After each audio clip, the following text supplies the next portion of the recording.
get you hooked up. So I'll pass over the microphone and feel free to ask any questions. Hi everybody, welcome to Rhode Island, especially for those of you here for the first time. East Providence Lanes is one of our pinnacle centers in the state, so you are in good hands here. They run mini tournaments, this is our second SYC. Lots of success here, lots of experience, so enjoy your time at the bowling center. I'm going to try and give you guys as much good information here as I can. I might talk over a few of your heads, parents included. I'll do my best to try and make sure I make this as easy to understand as possible. Throughout the weekend, if you guys see us, can you get back to the shop, myself especially, Alice, who's here this weekend, feel free to pull us aside, kind of follow up on any of these questions you guys may have, and get more information. That's what we're here for, along to help the system be installed and anything you need. So we are at your guys' disposal. Service. So service is one of the most underrated, most important things in bowling. You usually don't use enough of it. That's what we always find at every level of the game. Your bowling ball needs to slow down a little. That's one of the most important things to know. When you're bowling on lane conditions, they put oil in the lane. They don't want your ball to slip down. They're trying to get your ball to skin, they're trying to get your ball to get down the lane, and then make your ball have to shape certain ways depending on the pattern of the ball you're using. So, in this, we're going to try and get you guys to understand a little bit of the basics of surface and how it could apply to you. One thing is important, surface is not the same for everybody. Everybody throws it differently. Everybody has more speed than another guy or gal. You have more rev rate, less rev rate, more axis rotation, more axis tilt, less, all of those cases above. So, lane conditions you're going on, lane surface you're going on, all those things are factors. So you have to learn this art form that we call using surface. You don't necessarily have a long pattern, but a bunch of surface on the ball. Just like we don't necessarily go on a short pattern, but put a bunch of surface on the ball. You have to make sure you understand what you're doing there. Volumes of oil, the center you're in, and who you are as a bowler, and the ball you're throwing. You're in East Providence Lanes. This weekend, what you guys will find is, and this is important for the parents to understand this too, you guys are going to be bowlers with these kids in a lot of cases. One of the hardest things in bowling for you to do is see the front of the lane when you're bowling. Your ball's going to get down to parents, you as bowlers, friends, you guys are trying to help out other people, coaching, or you're in any role of that nature. You want to make sure you're helping your bowlers see that front of the lane. So we use surface if our ball doesn't see the front of the lane enough. AUP, 23, 24-year-old lane surface, lots of mileage here. There's been a lot of bowling, a lot of high-end bowling across this entire building. The high-end especially, very, very worn. More of our sport leagues, sport patterns, and practice happens down that direction. And as you get to the low end of the building, you guys will see a lot more recreational, open play, and people who aren't necessarily going to use as much surface or as much rev rate. So that end of the building, a little tighter, instead of building, looks a little more. So, more surface down there, less surface down here. How do you balance that? That's kind of the art form. You have to figure out what you're going to do, how you're going to transition and go through the process. Too much surface will make your ball round off in the back and lose energy too fast. Makes your ball get flat, doesn't give your ball enough motion to the back of the lane, usually resulting in a lot of weaker hits. This little right, ball looks to the back, this little left, ball looks to the motion. Not enough surface, your ball's going to shoot in front of the lane, not slow down soon enough, typically get behind the pattern or behind the hook window you're looking for, and now you're looking at similar results. Lots of splits, washouts, errant shot to the right, never recovers. Now you even hit the friction and come off a bit too strong. One of those things that you don't know until you're going in that certain pattern. But you got to understand how you're going to surface tight. When we're on tour or anywhere else, one of the biggest changes you can make, probably the biggest change you can make, especially fast, is surface. That's why you see tourists running around with surface pads. You're going to see guys running around with 10 or 15 of these fresh pads, and they're running around scratching and getting all the white rings all over the floors and carpets all over the bowling centers. Why? They're trying to put surface on their bowling balls. They're not running around with draw presses and doing new balls. They're running around trying to adjust what they had in their bag already and making it work. You never know what you're going to see until you get out there and start throwing shots. Eric Golden, one of the former PGA Tour directors, his golden rule was, let your ball be your guy. We use that in surface too. Throw it down the lane, watch you react, leave your adjustments from there. I don't want to lecture you guys too much because I could do this all day long and really nerd you out. So, how much do you guys know about surface? Does anybody have questions on it? Does anybody have ideas on it? Are there things that any of you have in your mind that you heard about this seminar that you wanted to ask? All right, I'll ask the first question. When you change the surface on a bowling ball by hand or in practice, how do you do it? So, most people will use a ball cup or something along those lines. When you see us run around on tour or whatever, in a tournament on a fly, it's simple. Whole bowling ball, obviously, you gotta do the whole thing. How much pressure you're gonna use, depending on how much surface you're trying to get on there. I have a 2,000 pad in my hand right now. I got a ball that's been power edge shined, so not too shiny, but it's got a little bit of the sheen on it. I use like moderate grip pressures when I first start using the surface and just go around the whole ball, counterclockwise, clockwise, however you want to do it. I'll drop the mic and kind of show you.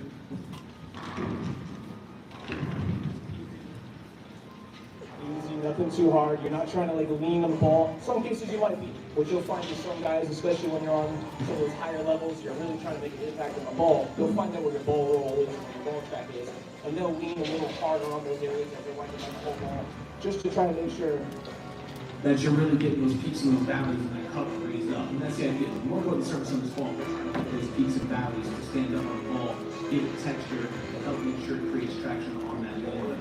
You know, it's like ice. You guys are driving the car, you hit a patch of ice, you slam on the brakes, you turn the wheel, the car's still going that direction. There's no traction. The idea behind surface, we're trying to create traction. We're trying to get those wheels and those tires to roll in that ice so that you can gain control of your car and get that ball or that car to go in the right direction. If you don't use enough surface that is in a high plane of oil, it's going to get point with no section dry oil. It's going to really want to go hard and then flip the car over, and your ball will react whatever down you want to use. Anybody have a question? Oh, a second. Oh, you got a question. Hang on. when looking at a pattern, you like look at the amount of oil or like surface on that before you know where there's oil, you know, apply surface on well or not. Yeah, it'll be a general guideline. Like I said, it's one of those things where you as a player, when you guys are going to use, you want to make sure that you know I'm going on this length, this amount of oil. This is stuff that you'll want to put, write down notes, put in the memory bank for later use because you'll find some common denominators across a lot of patterns. If you're going on 35-foot patterns that have 30 mils of oil, they can shoot it a bunch of different ways. There's still going to be some common things you're going to see in that 35-foot window at that volume, and vice versa. Let's say it's 35 feet, it's 20 mils. You're not going to use that much surface, obviously. Just make sure you have some texture. You want fresh covers across all your going holes, especially this weekend. Make sure you have nice, fresh, clean covers because you want to have traction right from the get-go. When you're bowling on those heavier bowling holes, obviously the surface is going to come up. The bowling ball you're going to throw is going to dictate some of that too. You throw urethanes, typically we like to put a lot of surface on urethanes early. They're not going to absorb a lot of oil and they're going to lean shine fairly quick because that oil can nowhere to go once it's considered your cover. These higher performance balls are going to bring some of that oil in the cover a little better. So when you're putting surface up, they'll displace it a little easier, and then you won't need to use as much surface typically with builds. But lean shine is a factor. Having a ball or two or three to transition to is a huge important thing in the bowling world. You want to make sure you have that lean built. I'm bowling on this. First game or two, I plan to do this, and then once the lanes change, this is my next option. This is my next option, and have those surfaces adjusted accordingly for that. Any other questions? All right, awesome. You got a question? Hang on.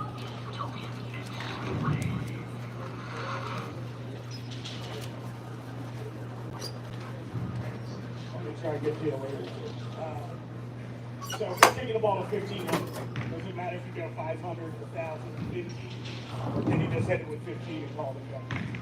When you're doing it on a ball spinner, we would suggest stepping it up to clean it, get the pores, get the cover really nice and textured so that when you put that final surface on it, polish or whatever it is, that you have something for it to adhere to. When you're doing it by hands, just whack it with 1500. If you want to get a little more abrasive underneath it and then finish it with 1500, that's totally fine as well. But that's one of those things where it's kind of no right or wrong to that. It's based on what you're doing with it.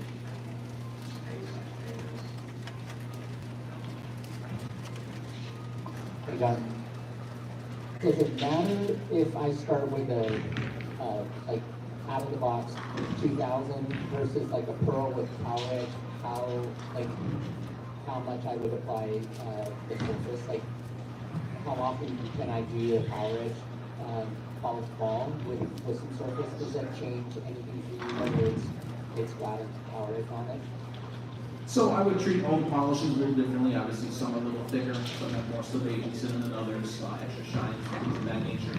When you're using the surface, having an understanding of what you're going to put underneath the polish obviously is important. Storm's going to finish them at a certain 1,500, 2,000, and then apply the polish over that. You can take that surface down a little bit and then reapply the polish to a 500 or 1,000 and then just reapply it. And that should technically make the ball just slow down a bit sooner. It won't have quite as much of a tight playing effect, so I guess is to describe it. With those polishes, you're going to find that everyone reacts a little bit differently, and how you do that under is super important. Good. So now going to the ball.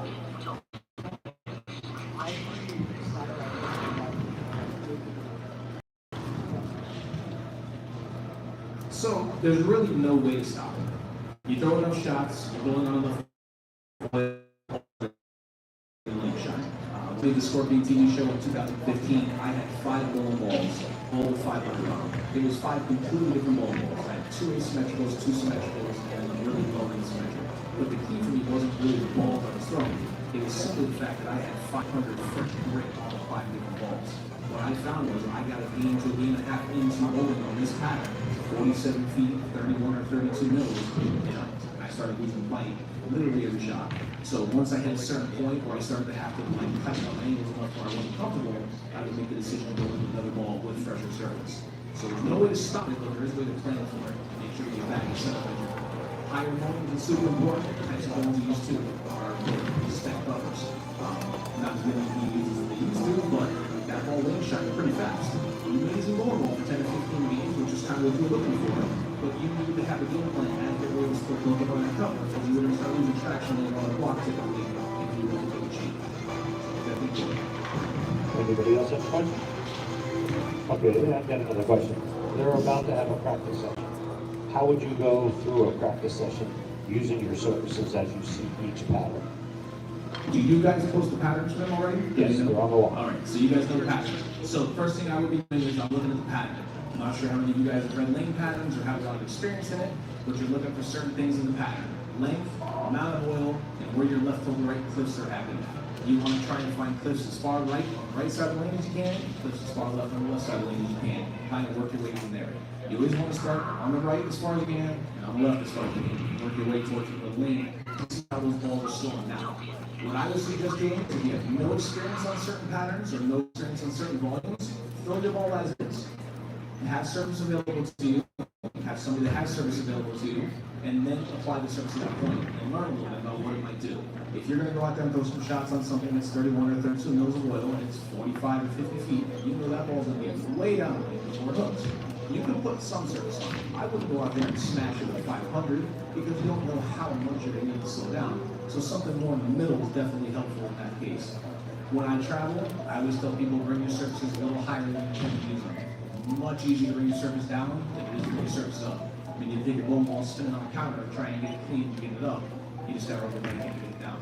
So, overdo the surface, bring the surface up a little too high when you travel, because you can only bring it down. But when you're bowling with patterns, if you don't have experience, throw some shots. Let your ball be your guide, see what it does, and then start applying the surface from there. Start high, go low as you go. Just trying to get it hooked in that window in the right place for you. Other question? All right, I have another question. This is for the parents who have to buy the Avalon pads. How long do the surface pads last? If you listen to the people who make them forever, I promise you that's not true. Everyone, I would say probably 50 to 100 balls, depending on how hard you're actually rubbing the bowling ball to the surface. If you're using water on them, I would separate them, have some dry pads and have some wet pads. Don't mix the two. When you get the pads wet, they do tend to have a little bit of gum up in them, and they don't clean the covers as well. Some are a little easier to use than others. I brought out a couple different ones here. We have CAR pads, then you got the Vice pads. These have a little heavier duty foam in the back, so they repel water a little bit better. Every one of these is really good to use on a spinner, and every one of these is really good to use by hand. You just want to make sure you're not using them for both purposes. When you have a kit, 4 or 5 pads. You need something probably 500. I wouldn't usually go too much less than that unless you have a real special occasion or a special circumstance where you can use 360 or 180 when you're involved. About 500, we'll get you 1,000, maybe 1,500 and then 2, 3, or 4 kind of in your choice right there. I would say 3 is the middle, and put you right in the middle. But 4 pads is usually enough to have to start with a pad. Anybody else have a question? Got a question? Let us know. Nico? Question to you. I know you've been going really well in the recent months. What do you think changed Identity, I think, right? Yeah. Well, first of all, Belmo made an identity, and that ball helped tremendously, especially this past week. I mean, it comes and it goes. Sometimes you're going to have rhythm, and sometimes you're not. Some days you're going to go low, sometimes you're not. You're going to go on long runs where you can sustain for a couple weeks at a time, a couple months at a time, bowling at a very high level where everything just kind of clicks. And other times you're going to really struggle and grind and have to try to figure out how to get back to that. Right now, I'm bowling pretty good. Bowling a lot of leagues, local tournaments, haven't really done much traveling. If I do that, I still get exposed a lot more to things I'm not doing quite as well here. But this is 33 years now for me bowling. Actually, that's 36 years for me.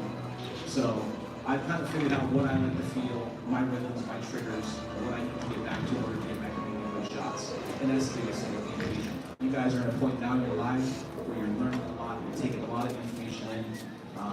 Looking at you guys, it's even hard for me to fathom bowling at this level because we didn't start seeing sport patterns and these high level things in my world until like 97, 98, 99. Junior bowl's first year was 98, second year was 99. I didn't expect to be I didn't get a lot of time to realize you guys are so far ahead of where we were at that point that this is going to be overwhelming in some cases, but you guys can master this kind of stuff, the surface, the information, the equipment. And put the physical tools together on top of that, and you guys are moving more.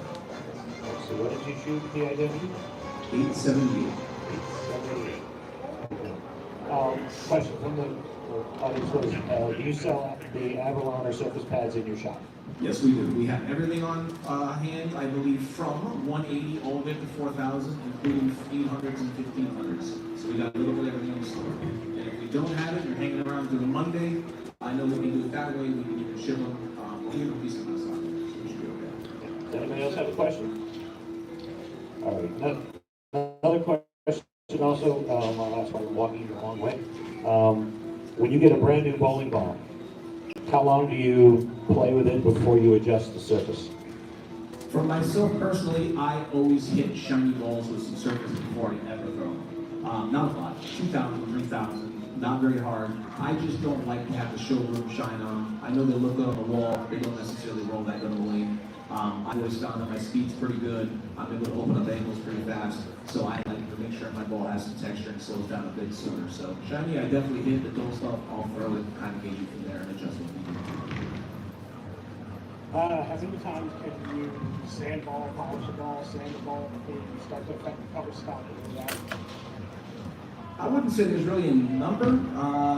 They talk about ball depth, oil absorption, the cover stock wearing down, being that 100, 125 game window. If you're diligent about keeping your cover stocks clean, getting the surface cleaned up either in the store with your own personal spinner and making sure it doesn't get a lot of buildup on it, a lot of oil absorption, and you detox it. It's going to last you a couple seasons for sure, a couple hundred games. You can have, those guys who still throw balls, not any longer because the tour changed the rules, but there were balls that would be brought out that could be years and years and years old. And those guys would throw them still because they're still rolling good. And that's the key. If it rolls good, you can't argue with reality, it's still rolling. Okay, we're going to go a little deep with this question. For those of you that have a spinner at home, how long do you work each side of a ball when you're working on a spinner? If the cover stock is very worn, I'll usually give it 30 to 45 seconds, 4 sides. Usually CG up, CG down, then I'll turn it, finger hold, track side, flip it the other way. Like I said, 30, 40 seconds on there to really get it clean, maybe that top layer, another 15 seconds just to kind of finalize it.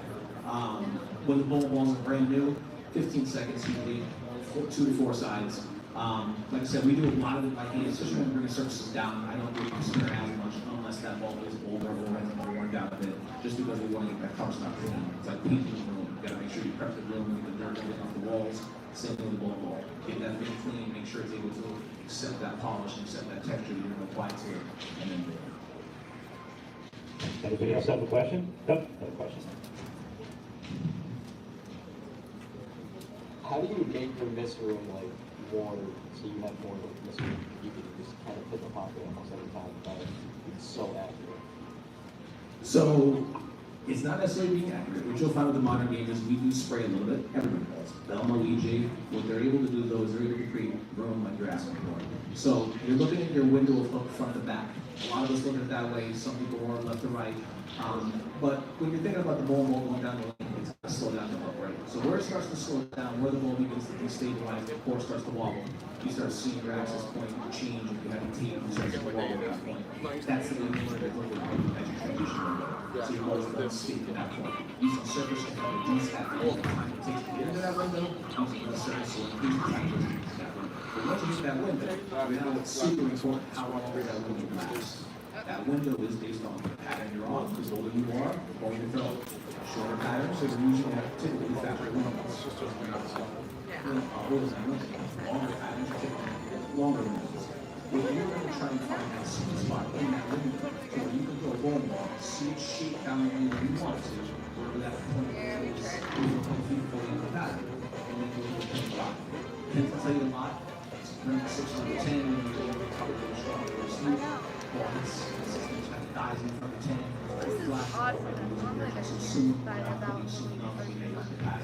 you're just trying to make sure that you're shaping that window you need to give yourself as much water air as you possibly can. Anyone else have a question? Yep.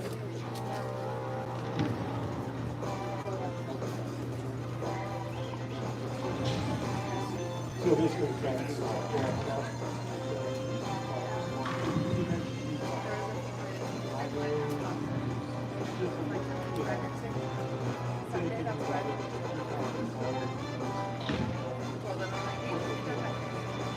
So having a pro shops, we do a lot of detoxing. I've transitioned from, I think you have one more question before you get too far. So I've been through some transitions in the detoxing process. Ebonite back in the day had that gill litter type system. You put them all in a bucket, then you went through reviving ovens, and now you're into water-based systems that circulate the water for you. They've all worked. I think the detoxes nowadays with the water-based system are definitely better. Once again, I'm a not argued reality guy. We detox the ball, we interact with the customer, they throw it, their ball hooks more, they're happy, it works. and then if you detox, what's the correct way to Well, typically, once again, we go back to how we want that cover is. Really beat up, we'll hit it 500 to start on the spinner, and bring it back up once we let it cool off, obviously. And then we'll usually finish in the factory or whatever the customer specific request will be. But we'll base the cover and the actual prep base more down to this, how much we need to do. Oh, are you gonna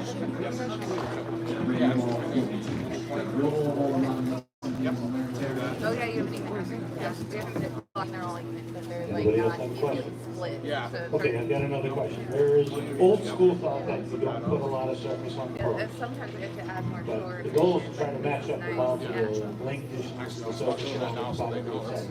How do you feel about putting more than normal surface on a pearl? I have no problem with it whatsoever. When I look at summer pearls and hybrids, I know that response time is anything else. To me, they're almost like quarters. When that ball hits the friction, how fast is the ball?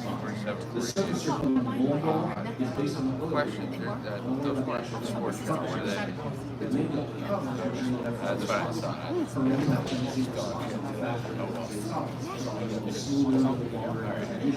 Yeah. You want to put surface on those balls with that in mind. This pattern, this one. Yeah, thank you. I appreciate it. Yeah. I have a good sized case, like a Anybody else have a question? Yeah. This game, very good. What if you have too much surface, the ball can stop it? Well, if you're determined, you're stuck. You obviously can't do too much about it then. That's why we say don't go too crazy at first until you kind of learn it, you know what you're looking for. When you get too much surface on there, your ball ball's going to slow down too soon. You're going to start losing energy. You're probably going to have to start looking at making a ball change or moving into a pattern where you're going to get a little more volume. Typically, in house shots, it's going to be in the middle of the lane, on the harder stuff, or down the middle of the pattern you're on, you're trying to find where that shape is. You know that almost every pattern that sits dead flat is going to have one forward than the outsides. Even when the outsides fit, they never look. They're still usually so if you're chasing left with it, or left All right, thank you very much. Typically, find a little more oil there, but not necessarily always. Another question? Anybody? Okay, I got another question. This is in regards to when you're practicing, not like before a tournament, but when you're just doing your practice at home. How much do you work with surfaces when you're just practicing at home? A ton. I mean, that's where you do most of your learning, honestly.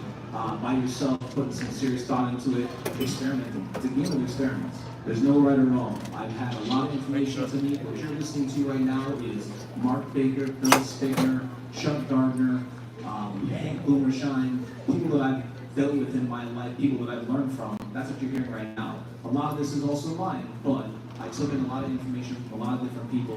What stuck to me, I kept. What I couldn't understand or what didn't really work for me and when I tried to apply it, I just got rid of it. Same thing when you're working out, same thing when you're changing your diet, you try and find things that stick. So for me, I spent a lot of time nerving it out with lanes when I practice. Lots of surface, notepads, drawings. My college coach in 1999, we actually had to draw our lane machines. We didn't have pads. We didn't actually have some graphs out for us. So we can put 4 patterns out there. We put an hour, 2 hours on it. We say, okay, here's your homework. Draw a pattern. How long? Where's the shape? He couldn't actually draw with the machine. It looked like he worked out, but we could show you where we felt friction, where we didn't feel friction, those things. And that was super important for me to learn surface because I can understand where my ball is looking from. Anybody else have a question? All right, let's give John a big round of applause. Lots of information. I hope you guys take this very seriously. Surface is so important. USBC did a ball study many years ago, and the first 5 most important things was surface, surface, surface, surface, and surface.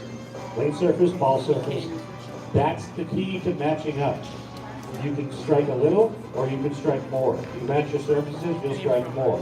If you understand your transitions, how the lane changes and where your surfaces go, you're going to be able to maintain across a block. So surfaces, humongous. Yeah, thank you very much. Thank you guys very much. Good luck to you guys this week. Enjoy your time here out on the game. Make friends. Some of these people you know your entire lives. Some of my closest friends are Sean Rash, Jason Sterner, Nathan Moore. I met at Junior Gold back in '99. I still talk to some of you guys now when I go out on the road, text Sean all the time. I maintained a lot of friendships throughout my life. So you guys have an opportunity to do that now. Definitely do it and have a great time. Families, thank you so much for coming out. You guys enjoy your time too. You guys are under the most stress, so try and make it fun.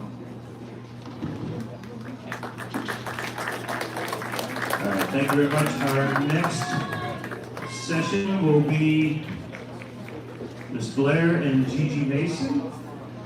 So hang loose, we'll have that for you shortly.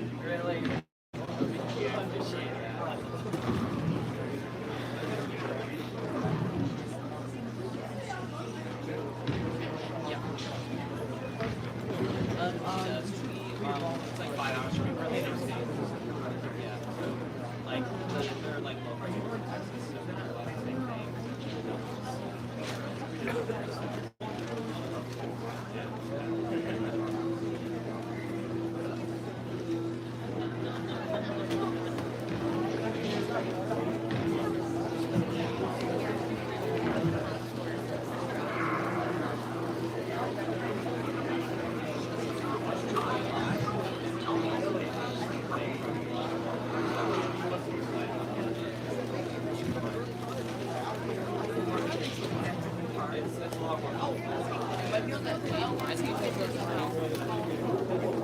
What up, mofos? We got an intermission. I'm supposed to go on at 2, but it's 1:30 and I'm trying to see if Blair wants to do this now so we can just bang it out. That's cool, that's great. But I just wanted to let you guys know. So I'm gonna turn the camera so that you guys could just see the people. Excuse me. You can see the people walking instead of just looking at the thingy by itself. Okay. If I'm not on in the next 10 minutes, I'm gonna be on at 2, but I'm letting the stream go. So come back in like 20 minutes or just stay on till you hear my voice.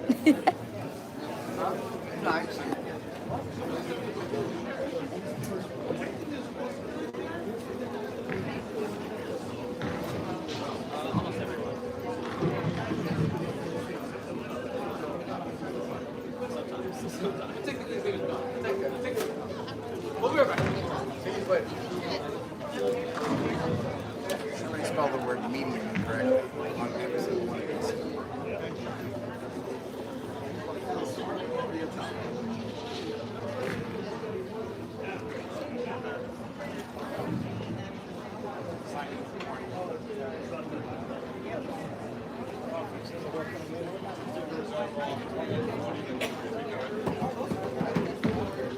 What's up, buddy? Yeah, it's 21 to 40.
Be alright for somebody that's just blowing the phone.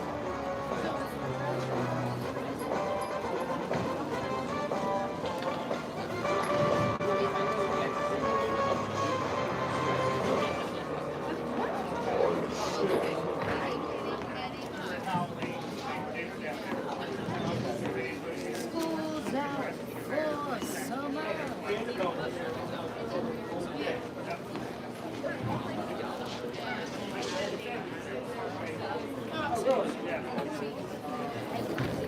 What up, mofos? We're gonna go see Nate. Maryville was there. Dude, was there? Chad, if you get dizzy, I'm sorry.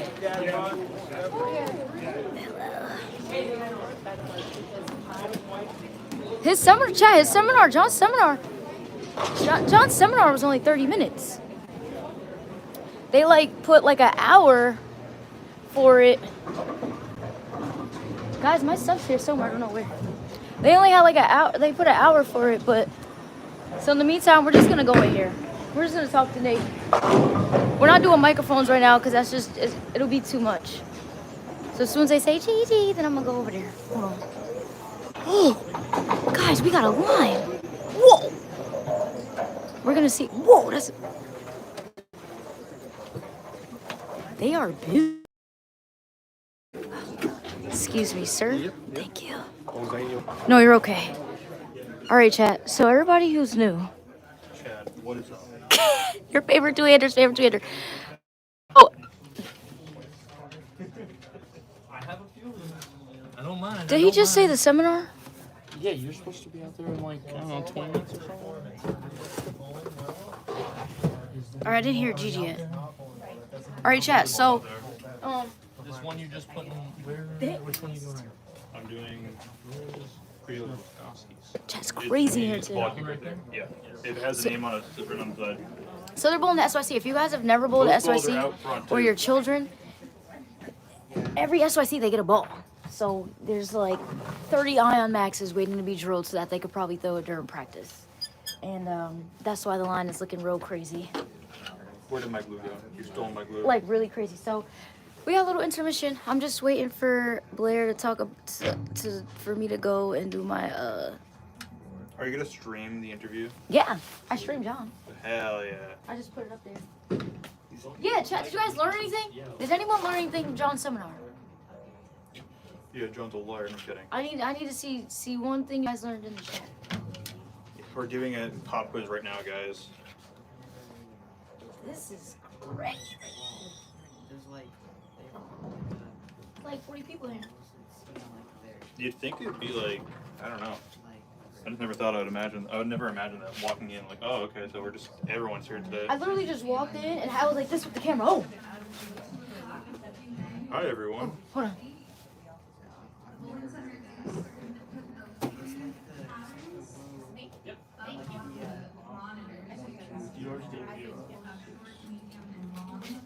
Hold on, chat, I gotta listen.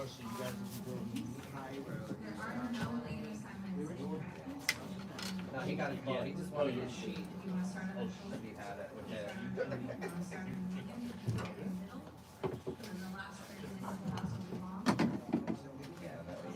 Yeah, he's 4 over and 3 3/4 down. Yeah. I don't have the receipts. It should be out there or with the box. 4 over, 3 3/4 down. Yeah. Correct. Yeah. I mean, you had the 3/4 in there. You had the 4. Just throw some more numbers around, you'd be dead on. What's up, man?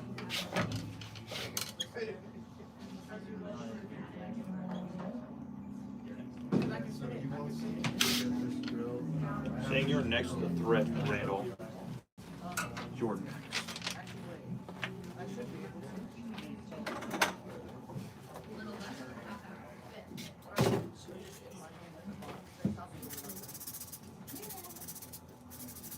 Okay, not time yet. Not time yet. We can. Not time yet, Chesky. Chat, look at this, man. Look at everybody here. Everybody getting their balls drilled. All right, pause. You know what I mean? It's like a lot of people. Dude, you didn't even say anything that sus. Yeah, I didn't, right? You know why I keep saying that now? Because Everyone's getting their balls. freaking Moody and them always be saying, Don't tell Foodie to chill, bro. where's that coming from? What? That noise. The vacuum? I've never heard it over there before. Yeah, because so it's connected through a. See that? Oh. I was like, where? I was like, is someone drilling over here? Dude, if we had 2 drill presses, we would have no issue right now. Man. Wait, If what's... I had 4 arms and 2 presses, man, it'd be a great day. Chat, this is intermission. I do my Q&A in like 15 minutes. Hi, chat. We need more comments. We need to. Did you guys learn anything? We need to help the algorithm, guys. Did you guys learn anything? Does anyone who in the chat has an eye on Max? What's your favorite grit? Comment. What's your favorite grit? It's gonna be loud. I don't have mics. He said my boo.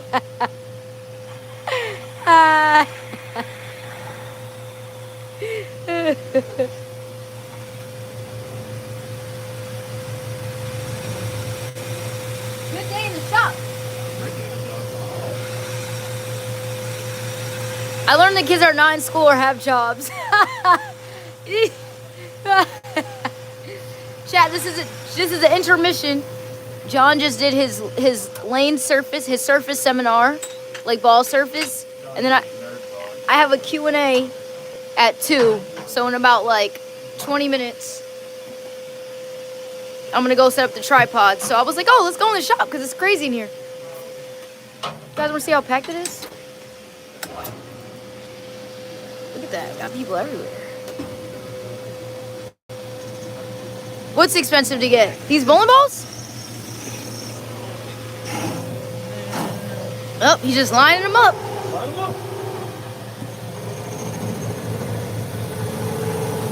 Wow. We got Samuel from Sweden in the chat. I love it.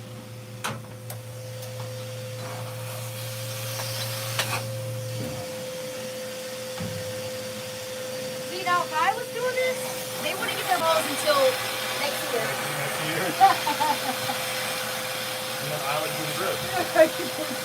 At least the grip's for you, right? Maybe. Because I probably messed up on the measurements. I mean, after a year, I would hope you can get them right. I know. I gotta go. Samuel, I wanna bowl Lucky Larson. Isn't that in Sweden? They said, does Nate only drill storm balls? No. By contract, I should.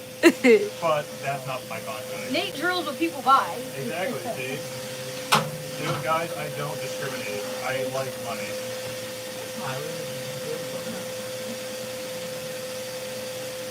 Yeah, to the front. 13 pound box. It's literally up front.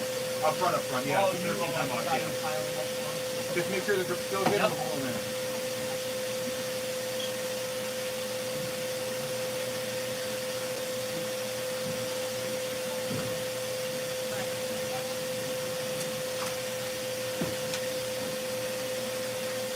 What do we, wait, the chat can't hear this. Chat, you guys can't hear this.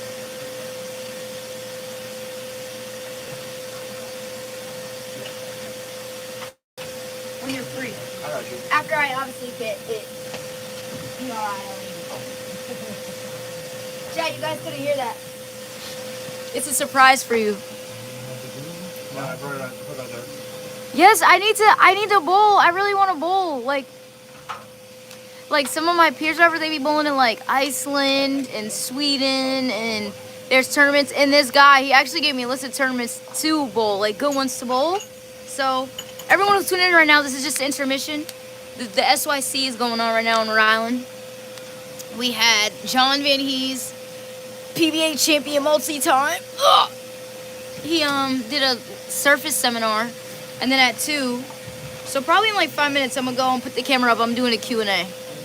And I said, you know what? In the meantime, let's watch your favorite two-hander drill balls, because it's packed in here. Everybody's getting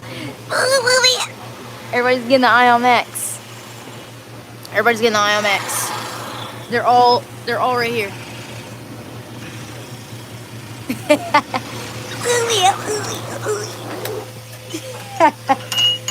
I'm about to go out and do a Q&A. He said 13. You can see the 3 Gs from here. You don't even know white one. No. These aren't the white. You don't want these. Bro, you're asking about stuff they have here.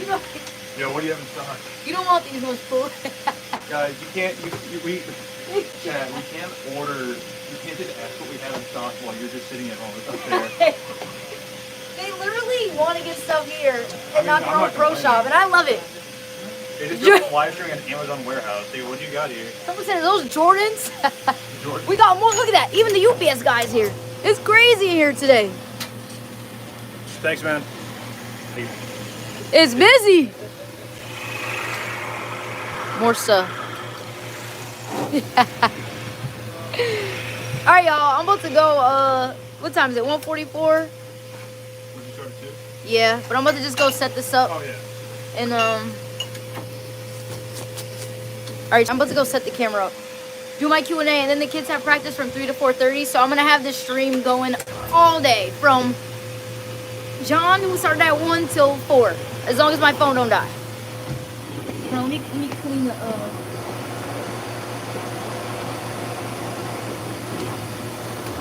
So if you guys want to stay here and watch all day. Oh, they said bye, Nate. Bye. Bye, Chad. He'll be back, or I'll be back. Oh, no, it's okay. Excuse me. Excuse me. Excuse me. He even said it. He's like, I know it looks good. All right. Chat, tell me why I'm Moody, right? Excuse me. So Moody had Blair told me that like pretty much this tournament is sold out, but there might be like one more spot left. Someone dropped out. So Blair said, "Oh, do you know any local like kid who might want to bowl?" And I was just like, "Yeah." So I told the youth bowlers, I was like, "Oh, because my phone's on the stream." I said, "Text Moody and ask if Butter wants to bowl." She texts Sarah, texts and asks. Moody says, "I don't know." I'm like, "What do you mean you don't know?" I was like, ask his dad if he wants to bowl. And I was telling him he gets a ball too. Hey, what up? How you doing? Good. Moody's terrible. Chat, Moody's useless. I said, does Butter want to bowl? He said, I don't know. What do you mean? You're supposed to be asking the dad if he wants to bowl. Moody's terrible. Literally useless. Excuse me. Always in your way, ain't No, it's okay. I'm just always all over the place. Yeah. No, I like Moody. Chat, Moody's useless. All right, so y'all finna stay here. Y'all finna stay here for a little bit, like 10 minutes. Intermission. Oh. So I can get this. So when it's my time to go up, I don't have to do all this. I'll already be ready. So we'll be back. Or I'll be back.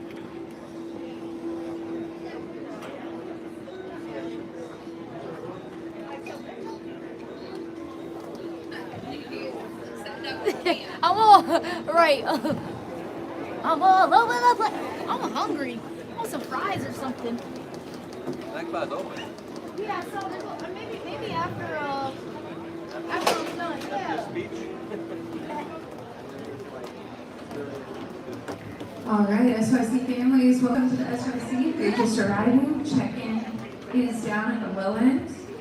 That'll be open through practice today.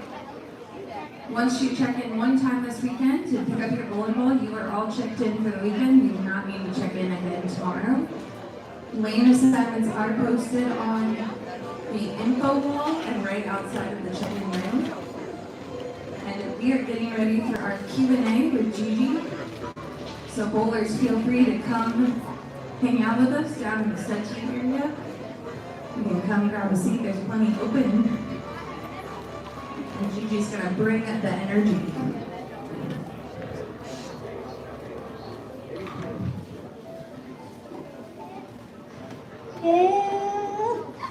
There's the energy. She's here. Grab a seat, parents, you're more than welcome to hang out with us too. There's some back tables that are open for you guys.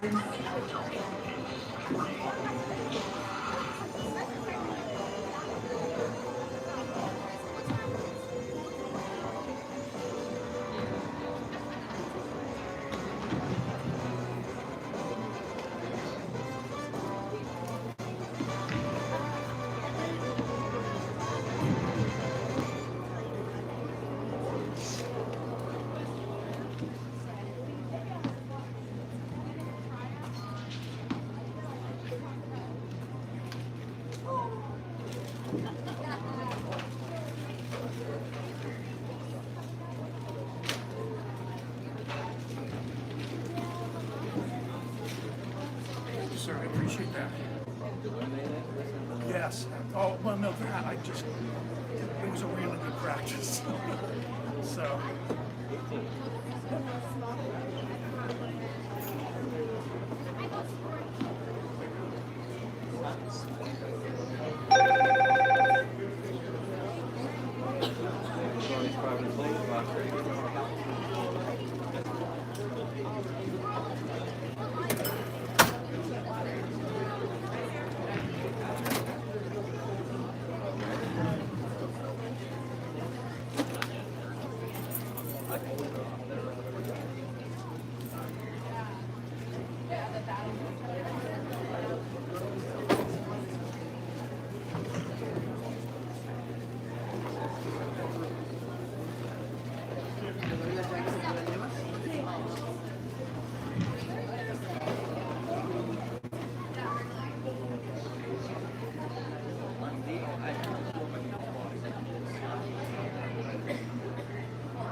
But you rent the lane by the hour.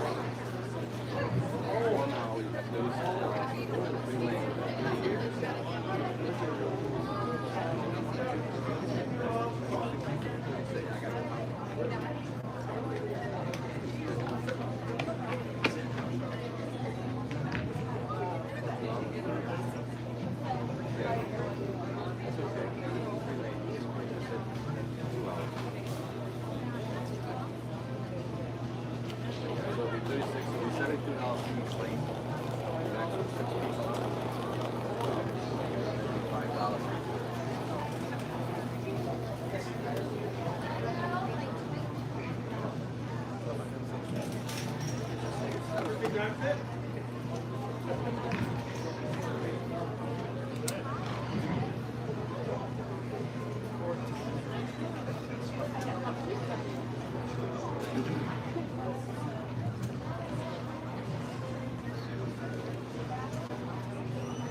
Oh, you know what?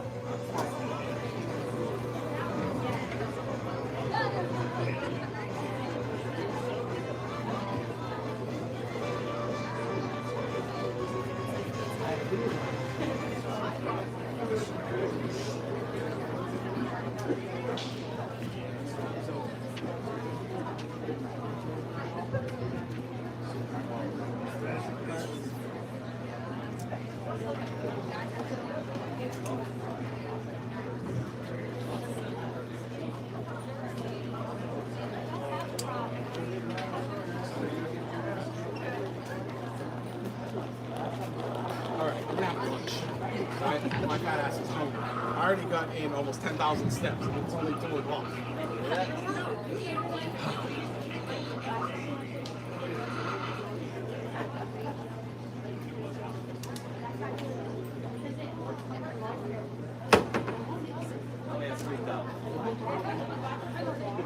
Yeah. Well, I mean, yeah. Like going through the table and stuff like that. So, Yeah. you want me to pay those tables down there? Or? I think what's going on to get most money.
Hi, Matt. How's it going? I actually come from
All right, SYC athletes, we're about to get started with our seminar. So we still have some seats up here in the front. You want to come and grab a seat?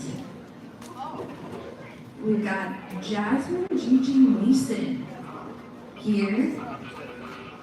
Gigi's a four-time gold medalist. She graduated from the University of Nebraska, which is having a great year, collegiate bowling-wise, right? GBR. She is also a global ambassador for the sport of bowling and the owner of Gazmine LLC. She also has a foundation, the Gazmine Mason Foundation. So lots of ways to ask Gigi about business and bowling collegiately. Who has a question to get started? Or Gigi, do you want to give them a little something of yourself? No, just someone else. Yeah, I can do that. So, yes, my name is Suji's. So I started with Okay. Oh yeah, sounds good. Okay, so I started bowling at the age of 10. Before that, I was into a lot of different activities: ballet, tap, jazz, swimming, basketball, chess, everything but tennis and gymnastics, probably. And then my dad's friend, he actually started a youth program called Providence Senate Juniors, and we actually have some new boys here, people in the tournament. Shout out to that. And it was pretty much to get the inner city kids off the streets, give us something productive to do. And so I started that, but he introduced it by saying, you can get college scholarships. And I was like, wait, what? I can go to school for free, for bowling? I had no idea. My parents didn't know either. So we learned that. So I started, when I first started, my average was a 49. I was very bad, very, very bad. But I stuck with it. And it allowed me to have different experiences, kind of Blair said, going to the University of Nebraska. That actually happened to be my last visit, so if you guys have any questions, I can tell you about that experience. But I ended up there. Won the national championship my sophomore year. It was great for me. We actually made it every year, but we only got the championship my sophomore year, which was I'm very grateful for because not that far. So then I graduated in 2017 with the business administration and a minor in informatics, which is very fancy for computer science. And then I think a year or two, I didn't go on tour right away or go on pro right away. I kind of didn't feel like I was ready. I definitely bowled a tournament as an amateur, and that's when the format was different. We bowled 8 game blocks, so 16 games in one day, and you come back and you cut the bowl. And I remember bowling on the pier with Kelly Wood, you guys should know. And I think it was round, it was the second round that day, and maybe games 3 into the second block, and I was like, this is terrible, how do you do this? My body was tired, mentally I was tired. Safe to say I definitely did not make the cut, but it was my first tournament as an amateur. So, that experience helped me, and I was like, okay, I need to work more on my body, mentally, and I wanted to get my game a little bit better, more consistent, because I was going through a transition of volleyball in college, and how I was going at the time. So that happened, and then, I did, people wanted me to go on tour right away, but I was like, trust your gut and listen to yourself and your principles. Don't be in a rush if you don't feel like you're ready. So then after that, I think maybe 2021, I made my first TV show. It was actually in Lincoln, Nebraska. And a quick story on that. The TV show was, I think I was completing the last couple games and the following second to make the show. So Kel was first, I was second, and I think Shannon Puhowski and Liz Johnson, they were 3 or 4. It might be one more person. I don't know, 4 or 5 people, but I shot a 228 and I lost. Because Liz, she went 300 against me. I was like, are you serious? So that was a cool experience, but I did that, and so now this might be my 4th or 5th year on tour. Still working, still learning, to win my first title. And then through that, through my experiences and stuff, I started game just promoting and elevating sport bowling, so we have equal opportunities in traditional sports. So I do inspirational speaking,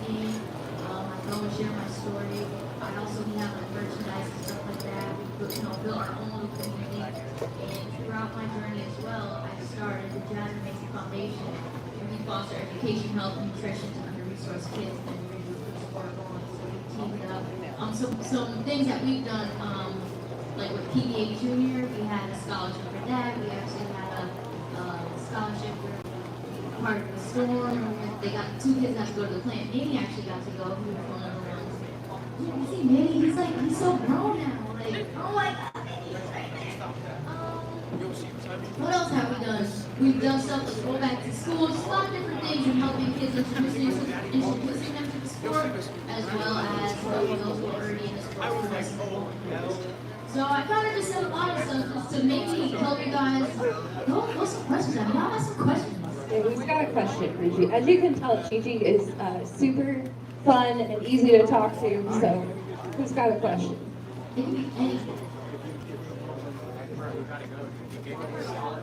Gigi, are you still, now for a while you had a very strict diet. Are you still following that, or? Yes, in moderation. So I used to like eat meat, used to really eat whatever, meat, seafood, and then I think it was my first year on tour, we had a break, it was the end of the season, and then it was in North Carolina at Buffalo Lane, and I was supposed to be in Virginia, so I'm like, oh, I'm gonna go like visit her. And so I did, and I was like, what can I do to maybe help me perform better, feel better, whatever. So I was like, let me try being a vegetarian. So I was like, alright, it was easy, it was boring, but it was easy, so I was like, you know what, let me just make myself miserable, let me try to be vegan. So I ended up like doing that, and I still am vegan, but in moderation. I don't eat meat anymore, but here and there I might try like, if we go, my hairstyle goes somewhere, I might try like calamari with one, like, you know, but I'm not doing anything too crazy, still pretty much vegan at this point, yeah. Alright, as a quiet group, who has a question? No, I don't have questions.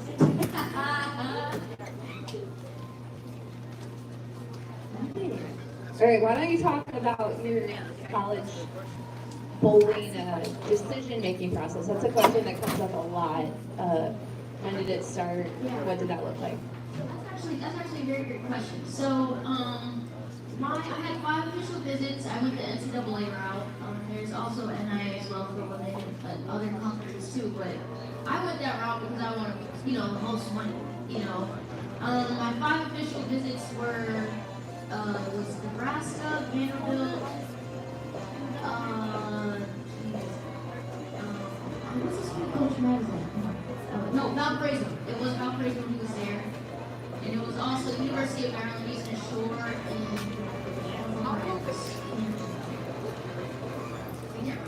but Nebraska happened to be the last visit. At that point, I was tired of, I was enjoying not going to school in high school, but I was tired of, you gotta make the work and the tests, and, so I was like, at that point, I was like, I don't want to go on my last visit. I don't want to do this anymore. And then Coach Traum. His name was Coach Traum. He was the head coach at the time, but now he's retired. And they were like, you made a commitment, you have to go, at least go visit. So I go, I visit, my parents were there, we went to visit, and we land in Omaha. So it's about 45 minutes from Omaha to the schools in Nebraska, which is probably the distance from here to Boston. And so on the way, I was like, there's no chance I'm going to the school. There's nothing but cornfields. I'm from the city. I just wasn't used to that environment or that scene. I was like, there's no chance. I'm not going. So then we get to Lincoln, and the school kind of actually helps make up the city. And it kind of reminded me of a smaller version of Providence. Providence is probably 15 years from here.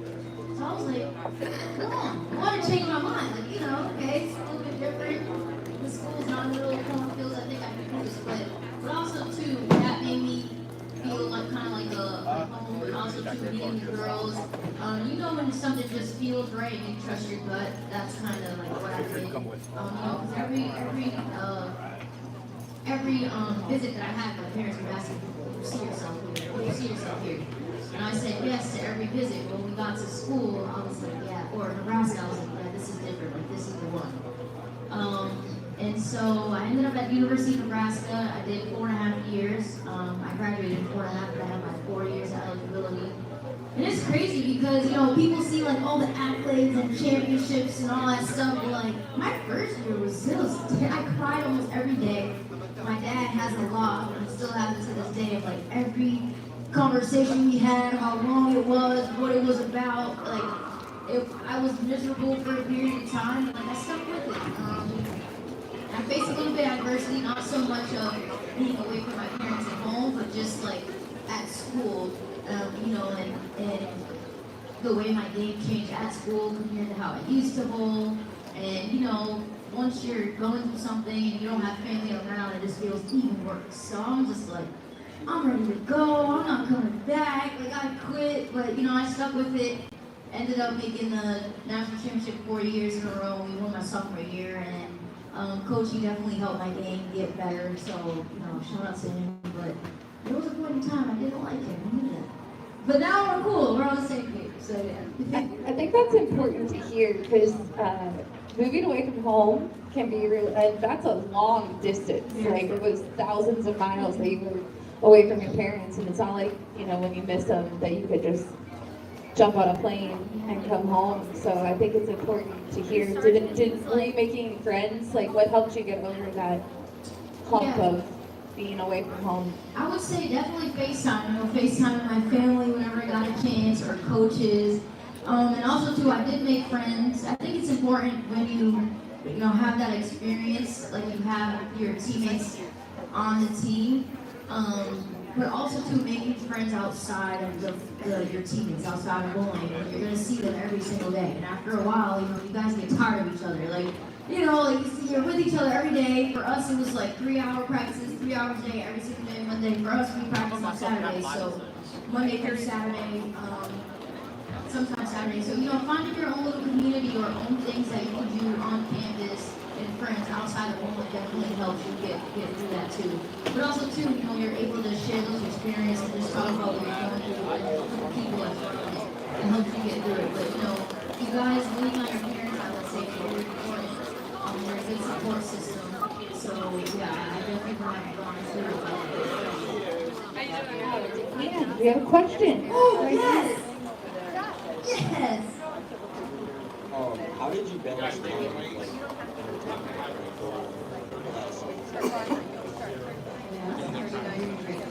So in the beginning, I was very bad at that. I was very bad at that, but I made sure, at least I tried to make sure, you know, I got my work done. Most important, there were times when I get procrastinated. It's just like, you know, the deadlines were 59 on the computer at 11:50, trying to get everything done because I didn't finish my time correctly. But really just making sure that I do whatever is the most important, you know, try to prioritize that as best as I can. Because at the end of the day, you know, it's still a business. Like, I got a scholarship, and you know, you have to maintain a certain GPA, certain grades in order to even be eligible to compete.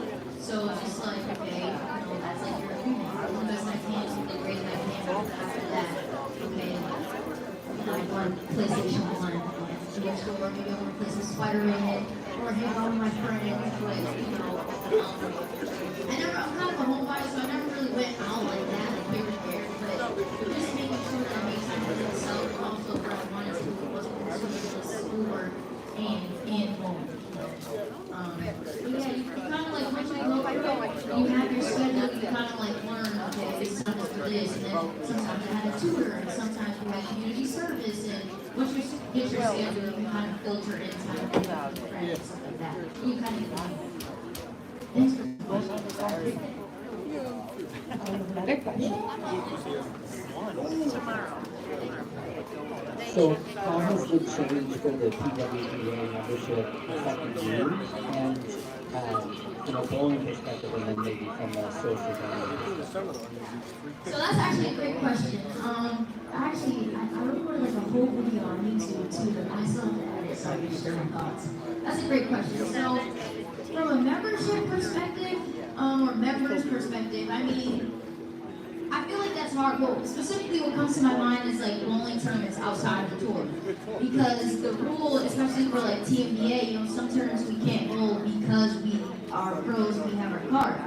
And so once we had our meeting to learn about the new rules for this year, one of my questions was, so I was just telling Blair this, it was like, you know, so if I want to go a TMBA event, what do I do? Am I a pro, not a pro? And you know, it's kind of like to the tournament director's discretion. So now if I want to bowl any tournaments outside of the tour, I kind of, and pros aren't allowed, I have to ask like, hey, this is what happened on tour, like, can I still bowl, or consider me a pro, you know, so, but at least when it comes to the tour, you know, all things remain the same, like, we don't have our card, but they're still saying, like, it's still gonna feel like the tour, everything is gonna be the same, but they're just trying to do something different to get more, make it feel a little bit more welcoming, get more people to incentivize them to bowl. And what was the second part of the question? Social media. So for social media, I think that's great because, you know, if you don't know, I've gotten fined on the tour, you know, for some things I've said, but I've always said what I've said. So I think that rule actually helps because it allows people to kind of be themselves. I think some of the rules that they did have in place, you know, people were afraid to say anything. I feel like the last couple of years on tour, it's been a little bit like, the air is kind of thick, a little bit tension. The people are just afraid to speak their mind or say what they want to say, respectfully, you know, because they don't want to get fined. So I think the tour being a little bit more lenient has allowed people to just be able to express themselves, you know, obviously doing it in a respectful way. But I remain the same, so. Gigi never changes. No. Oh, you do have a question?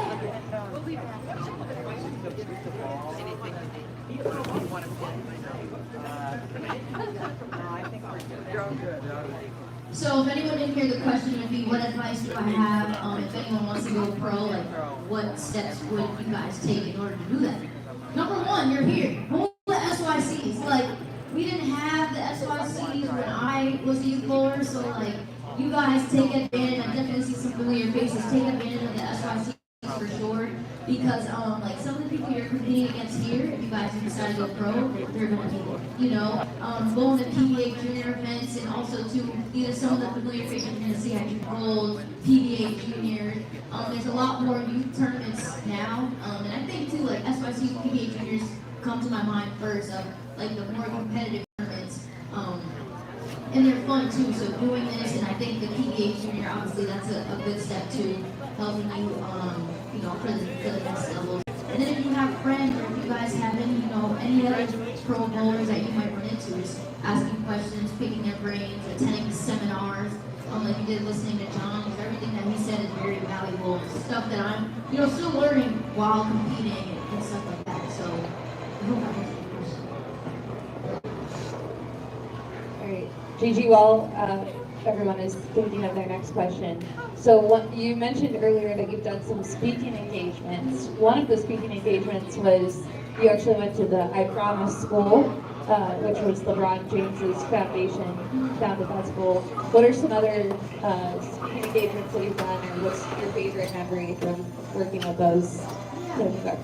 So, but before I answer that question, like when I go speak, it's really to inspire not just the kids, parents, families, whoever's listening, but just letting them know that, you know, do what you, like your passion, like what inspires you. Because, you know, there's a lot of times, like in middle school where I would say, hey, like I have to go to bowling practice, and, you know, they're going to the mall, and they're like, bowling? And I'm like, yeah, I gotta go practice. Like, I want to get a college scholarship. You know, I don't have the money, my parents we don't want to pay, okay? You know, and so now we actually have a group chat, so they've seen all the things that I've been able to accomplish until this point, and they're just like, you know, we're glad you didn't listen to us. I'm like, I'm glad I didn't listen to you. You know, otherwise who knows where I would be. But my message is never to become a professional bowler, but it's whatever you're truly passionate about, like keep working at it, keep doing it, and don't quit.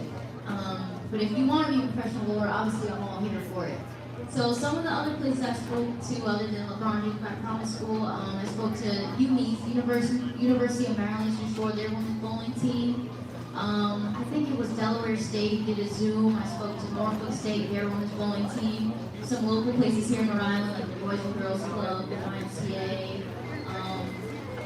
And every event that I go and I speak, tell my story to is brings a little bit, a different perspective and a different experience, because some people are there and they never knew about going to college, scholarships and all that stuff. So I get different questions, different perspectives, and the one that comes to my mind instantly, I spoke at Mount Pleasant High School here in Rhode Island, and I was telling them, kind of sharing the story about how I used to get made fun of because I wanted to go and not go to the ball. And then the one girl, she came up to me afterwards and she was like, just hearing your story kind of inspired me to keep going. I think she was playing the violin or an instrument and, was getting made fun of because something that she enjoyed and maybe wasn't the cool thing, with her friend. And I was like, yeah, I was just gonna keep going. So yeah, that was fun. And Good Morning America. Oh yeah, I was there. It was my birthday too. That was kind of cool. I got to share my story there and talk to Scott about it. That's some good stuff, spreading the love of bowling. All right, who's got, anyone have questions?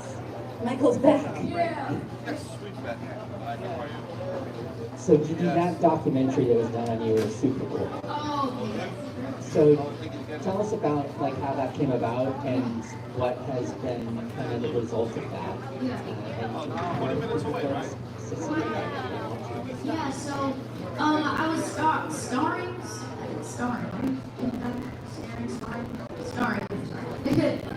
in a documentary. The name of it is called Last Place Champ.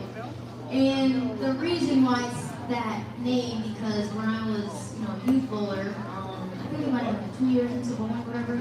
But we had like an end of the year tournament, and it was a JV team.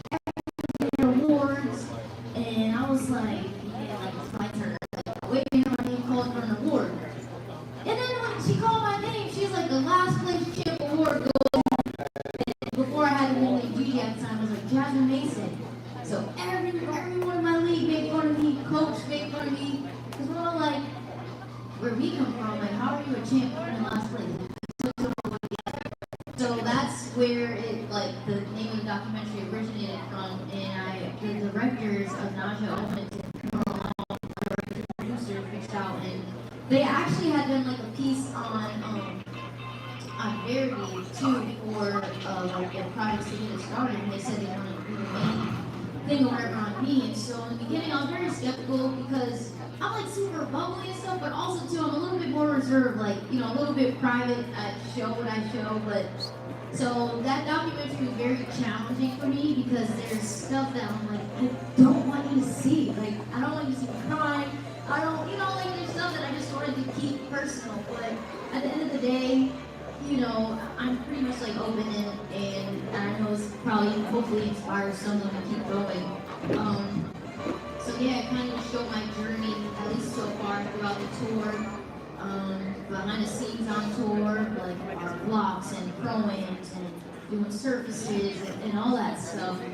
And so right now, I know the the documentary, it got like awards for some film festivals, and right now it's actually I think it's going to be picked up by like PBS or something.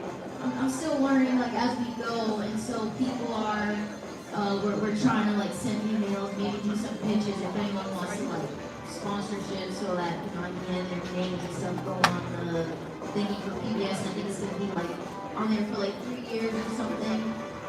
But eventually, I think they want to get it to even Netflix or something like that. Yeah, I'm still learning. I asked them questions what's the next steps? But I think where you can go now, I think they're also too might be doing screenings if people want to have private screenings. It's the website it's more than a gamer. Honestly, I might have to get back to you because I don't want to make it up. But I think the website is it's not a game or it's more than a game or something like that.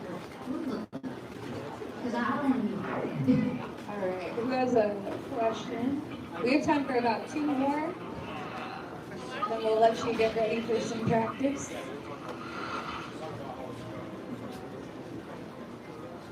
Oh, okay. How do you go about getting sponsored by all these bowling companies? Okay, so my journey was very, maybe Blair might have a little better, because mine was just different. I went to University of Nebraska and we through Storm, all 4 of my years. I think before they were Columbian, it transitioned to Storm, so that's all I filmed there. And then I was at team trials, and actually I ended up having a conversation with the union talking about the tour and stuff, and that's kind of how that happened for me, but I don't really know. Yeah, so we actually have a great program for everyone here, and I think we have a flyer on the wall. Yeah, it's up there. The Evolution program. If you haven't joined that, which wasn't around when Gigi was a youth bowler or even in college, but it's a great opportunity. We send out monthly emails. It's a free program, so you just scan the QR code. It's actually really easy to apply now, so if you tried to apply a few years ago and there were a lot of criteria, we've eliminated a lot of that. So you join the program, you get an email every month. There's a challenge in it, which is really just to help you grow as a person and a bowler. They're not always bowling related. Sometimes it's, what's your favorite subject in school, and film a little video just so you become a little more comfortable on camera. Because Gigi can tell you that when you start bowling and you get better just because you're bowling so much, people will all of a sudden stick a camera in your face and you have to be ready for an interview. So we're really prepping you for that. But it's a great program, and you learn about what it takes to be on staff. Because that's a question that comes up a lot, is how do you become a staffer? And then we have, through that program, some of the youth bowlers that you see that are part of the Evolution team. Actually, it's called the Storm Junior team now. And those are Brady McDonough is wandering around somewhere, so he's one of the members. Joss Leeds, I think, is here this weekend. There's Anna Anthony, I saw her somewhere. So there's a few of them that are here. You can ask them questions and ask them about their journey, but you have to be part of that program in order to be considered for our youth staff. So the first step is just scanning that QR code and getting some more information. And there's Gigi shares some tips. There's great tips that come in the emails. I know a lot of you are already part of the program, and I'm sure people can raise their hand if it's helped them already. So it's a cool little, totally free opportunity. I definitely would scan the QR code and sign up. I couldn't move around. Oh, and one quick thing. Yes, for the documentary, the website is it'snotjustagame.org. So you can go there, read it, learn more about it, all this stuff. All right, so we have one final question for Gigi. All right, here's my last question. So this weekend, everyone here is going to bowl in 3 different patterns. We're about to start practice session. What would you be doing if you were bowling a tournament? Oh, okay, sorry. Definitely bowling. For me, I would probably, I know short, medium, long, so I definitely would try everything. Actually, I see everything over here. So, and also too, I would try, hopefully, I might come with, let's say, maybe 9, 12, 6, whatever it is. But try everything. Don't eliminate. Don't think oh, this is not gonna work. Try it. Try it from different parts of the lane. That's what people, especially too on tour, because you never know what might work. The lane pattern might say this, but also take into consideration the lane surface. That can also have an indication on maybe what balls can play, what works, what doesn't. But whatever you have, try it all from different parts of the lane. Maybe not try stand too far. You never know. And don't be afraid of surface, right? Yes, exactly. And then I have a question for the SYC bowlers. So we've been sending out emails every week. Raise your hand if you watched the video that John Janowitz sent on the lane patterns. Oh, okay, we have some hands. All right, so that is a gift from Kegel, which Gigi, JJ. Yeah. So, and there is a QR code up on the wall if you didn't watch the video. It's 3 minutes. And he actually will walk through all 3 of the lane patterns this weekend, talk about the bowling center, talk about how he would play the lanes. And our friends at Kegel provide these at every SYC, and it's a great resource, again, totally free. It's just part of their sponsorship, and we appreciate them doing that. So if you haven't watched it, right? Please, and going back to the question that this lady, ma'am, you asked, the free resources, like if they're there, if it's free, give me free. So come on, like y'all need to make sure you're scanning the QR code and getting all this information because like some of us maybe I didn't have it when I was younger, like SYCs and all this information. So the free resources is going to give you guys a head start. Yeah, and JJ is just a PBA or a USBC Hall of Famer that went out on the PBA 50 floor and won everything. It's just. All right, let's give Gigi a round of applause. She will be here all weekend long. Yes. Pictures, autographs. Yes, camera. You guys can see my camera, so you guys can if you're shy, you don't want to be, just let me know, and I'll just turn the camera away. You have some volunteers already that want to be in the vlog. You have to be on my camera. All right, as a reminder, if this is your first SYC, there are no lane assignments for practice. So you can just pick where you want to start, short, medium, long, and they're all on the monitors. And I think the lane assignment, the lane patterns are on the tables. So if you didn't get a chance to see them before the tournament started, you can grab them there. I think the only other announcement is about bags. So tomorrow we will try to limit you to 2 bags in the settee area. So today, it's no problem because you want to try everything, like Judy said, try everything you brought, but just try to keep the aisleway clear. Try not to block. There's a lot of stairs here. There's a lot of things. We just don't want anyone to fall on any bags. There is some open area too in the locker area. You can kind of put some bags back there if you're storing something that you don't need. So try to find some open space. There will be a very, very small paddock in the room where you checked in. I'm gonna have to check with Leanne. I think we'll open that tomorrow. So you won't be able to store them overnight today, but then it will be first come, first serve. I'll check with Leanne, but it is very, very tight in there, so we want to be as organized as possible when you guys are putting equipment in. And then we have great SYC volunteers this weekend. Mike and Deb are going to be coming through and keeping score. Gigi's around if you have any questions. I'm Blair. Leanne is in the tournament office. Of course, she is in the Hall of Fame, so if you have any questions about lane play, she's the one to ask. Michael Reale is here too. We can throw him into he's going to be helping with our charity table tomorrow. So if you didn't know, the SYC supports 2 great charities, Dollar versus the Big C and Make-A-Wish Utah. $5, $10 of every entry goes to those charities, split 5 and 5. And then we'll raise some more money. Last year we were able to grant 2 wishes through Make-A-Wish Utah, which was great for the kids. And then Dollar versus the Big C is a huge donation every year. So we thank you all for helping support it. And we have a little less than a half hour, 28 minutes until practice starts. So feel free to grab the pair you want to start on. And we're around if you have any questions. Thank you for listening, everyone. Good luck this week.